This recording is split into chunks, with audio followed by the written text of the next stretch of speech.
Monsoon की अक्षीय रेखा उत्तर की तरफ बढ़ी है और इस वजह से उत्तर के क्षेत्रों में मॉनसून की बारिश का लगातार होना स्वाभाविक है और साथ ही साथ अरब सागर और बंगाल की खाड़ी की नमी का यहाँ पहुँचना जारी है। इसके अलावा एक सर्कुलेशन इस समय उत्तर पूर्वी अरब सागर के ऊपर डेवलप हुआ है और यहाँ से मध्य प्रदेश पर बने सर्कुलेशन के बीच में एक ट्रफ है। तो इसके कारण अरब सागर से कुछ नमी मध्य भारत के क्षेत्रों में पहुंचेगी और धीरे धीरे ये नमी उत्तर की तरफ बढ़ेगी। तो अगले 24 घंटों के दौरान उत्तर पश्चिम भारत के तमाम इलाकों पर काफ़ी ज़्यादा मात्रा में नमी पहुंचने और मानसून के सक्रिय रहने की संभावना है।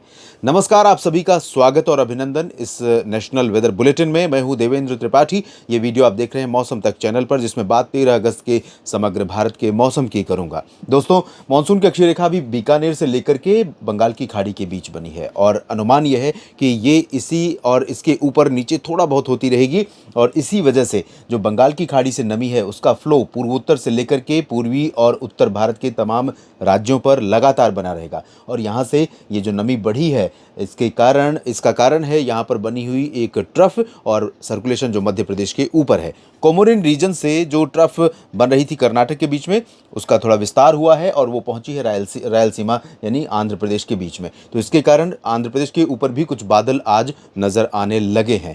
ऑफशोर ट्रफ अभी कमजोर है। यहाँ पश्चिमी घाट पर गुजरात के सूरत या मुंबई की महाराष्ट्र में मुंबई और गोवा से लेकर कर्नाटक के तटों पर बारिश ज़्यादा नहीं हो रही है। इन सभी परिस्थितियों में अगले 24 घंटों में देश भर में कहां पर बरसात की संभावनाएं नजर आ रही हैं, आइए जानते हैं। तो दोस्तों, यहाँ पर उत्तर भारत में तो बारिश होगी ही होगी, साथ ही साथ मध्य भारत के भी भागों में कुछ हिस्सों में बारिश की गतिविधियां बढ़ रही हैं। छत्तीसगढ़ और मध्य प्रदेश के ऊपर यहाँ पर अनुमान यह है कि मध्य प्रदेश के उत्तरी क्षेत्रों से मध्य भागों तक भी मानसून थोड़ा सक्रिय हो जाएगा। लेकिन शुरुआत उत्तर भारत के क्षेत्रों से करूंगा, क्योंकि यहाँ पर कुछ हिस्से ऐसे हो सकते हैं अगले 24 घंटों में 13 अगस्त के दिन, जहां पर काफ़ी मुश्किलें पैदा कर सकता है मौसम या मानसून की जो हरकत है, मानसून की जो चाल है। अनुमान यह है कि जो मध्य प्रदेश के ऊपर सर्कुलेशन है और जो ट्रफ बनी हुई है अरब सागर तक इसके बीच में, इसके कारण और अरब सागर से आने वाली नमी वाली हवाओं के कारण पश्चिमी उत्तर प्रदेश और एडजॉइनिंग राजस्थान का जो उत्तर पूर्वी रीजन है और हरियाणा तथा दिल्ली का हिस्सा है, यहाँ पर काफ़ी ज़्यादा मात्रा में बादल बनेंगे या बादल पहुँचेंगे। घने बादल हरियाणा के ऊपर, राष्ट्रीय राजधानी Delhi, west UP, north east Rajasthan, ये वाला जो पूरा पोर्शन है यहाँ पर बने रहेंगे।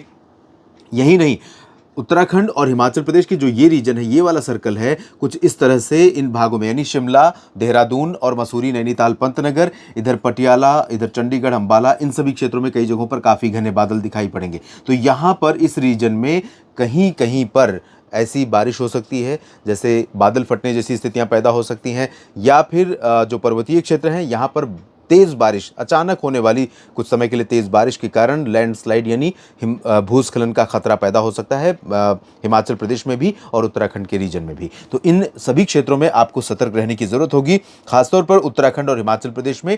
यहाँ पर उत्तराखंड में कई स्थानों पर मध्यम से तेज़ वर्षा की संभावना है, हिमाचल में कई जगहों पर तेज़ बारिश की संभावना है, खासतौर पर दक्षिण पूर्वी रीजन में ऊना से लेकर शिमला के बीच में। तो यहाँ पर्वतीय क्षेत्रों में काफ़ी नाजुक स्थिति होती है, ज़रूर सतर्क रहिए। और धर्मशाला, डलहौजी, चंबा, ऊना से लेकर लाहौल स्पीति और कुल्लू मनाली में भी बारिश की गतिविधियां थोड़ा सा इंक्रीज कर रही हैं।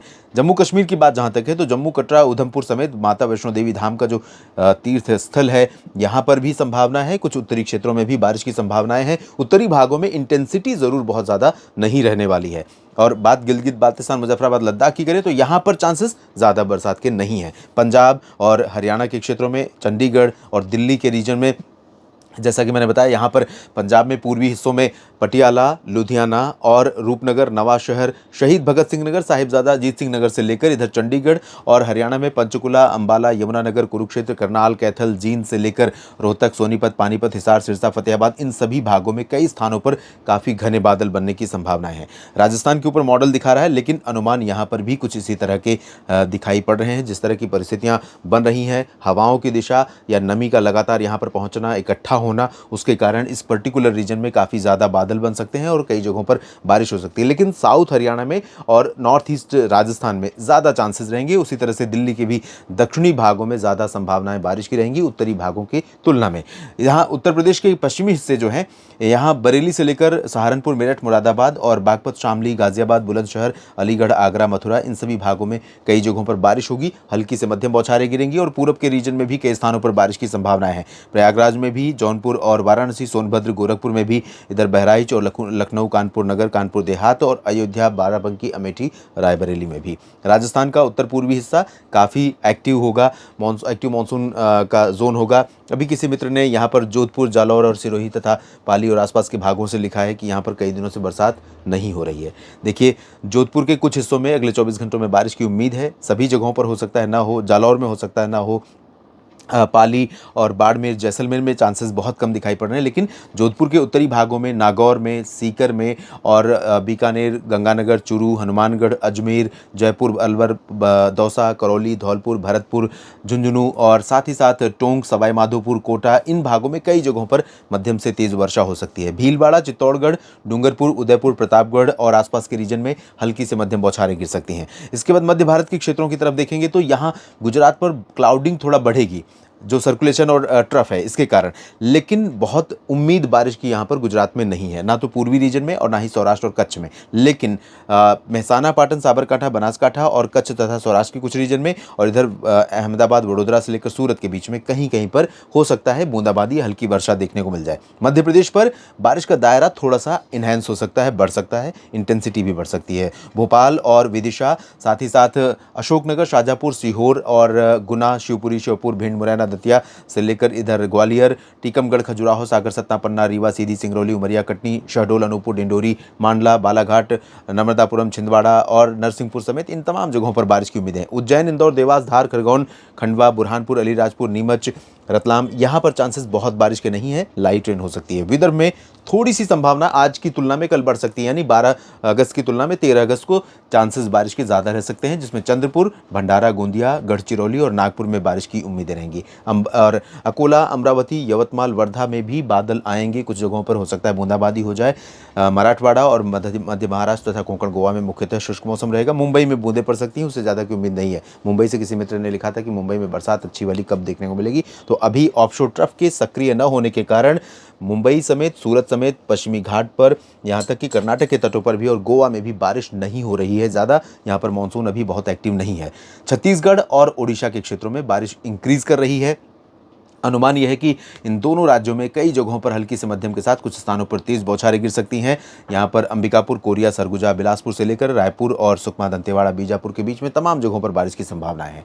और इसी तरह से राउरकेला, केंदुझार, बारीपादा, कटक, पुरी, पारादीप समेत तटीय भागों में, उत्तरी क्षेत्रों में, इंटीरियर पोर्शन में तमाम जगहों पर, कालाहांडी और दक्षिणी क्षेत्रों में तमाम इलाके ऐसे होंगे जहाँ पर बरसात की संभावनाएं दिखाई पड़ रही हैं। दक्षिण भारत के क्षेत्रों में बारिश थोड़ा सा बढ़ रही है, जैसा कि अनुमान था उसी तरह से। और यहाँ पर बेल्लारी से लेकर चित्रदुर्गा, बेंगलुरु, हसन, मैसूरू समेत कर्नाटक के दक्षिणी आंतरिक क्षेत्रों में, केरल में त्रिवेंद्रम, वायनाड, पलक्कड़, कोचीन, तमाम इलाकों में वर्षा की संभावनाएं हैं। कोयम्बटूर, सेलम, तिरुचिरापल्ली, मदुरई, वेल्लोर, यहाँ पर भी बारिश की उम्मीदें हैं। मुंबई, चेन्नई से लेकर पुदुचेरी और पंबन, तंजावुर, कडलूर समेत तिरुचिरापल्ली, कन्याकुमारी तक यहाँ पर चांसेस ज़्यादा बारिश के फिलहाल नहीं है। आंध्र प्रदेश के रायलसीमा और तेलंगाना, उत्तरी तटीय आंध्र प्रदेश के रीजन में भी हल्की वर्षा दर्ज की जा सकती है। पूर्वी और पूर्वोत्तर भारत की बात करते हैं, यहाँ पर बिहार में कुछ जगहों पर ज़रूर तेज़ बारिश हो सकती है, खासतौर पर पूर्वी और उत्तरी रीजन में, लेकिन शेष बिहार में बारिश की संभावनाएं बहुत कम है। झारखंड में अधिकांश इलाकों पर और पश्चिम बंगाल के गंगीय क्षेत्रों तथा उप हिमालयी भागों में कई जगहों पर मध्यम से तेज़ बारिश की उम्मीदें हैं।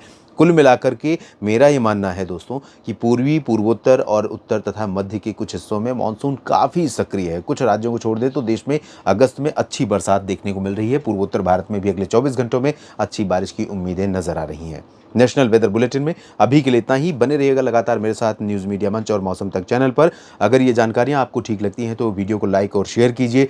कमेंट बॉक्स में अपने क्षेत्र के मौसम के बारे में ज़रूर बताइए। मैं जो बता रहा हूँ पूर्वानुमान, उसके बारे में आप टिप्पणी कीजिए और साथ ही साथ साथ जानकारी ठीक लगे तो लाइक और शेयर कीजिए। अगर आप चैनल के सब्सक्राइबर नहीं हैं तो ज़रूर बन जाइए और मौसम तक चैनल पर मेरे इस प्रयास को सपोर्ट करने के लिए मेंबरशिप के माध्यम से ज्वाइन करके आप सपोर्ट कर सकते हैं। आप सभी का मेरे साथ जुड़े रहने के लिए दिल से धन्यवाद।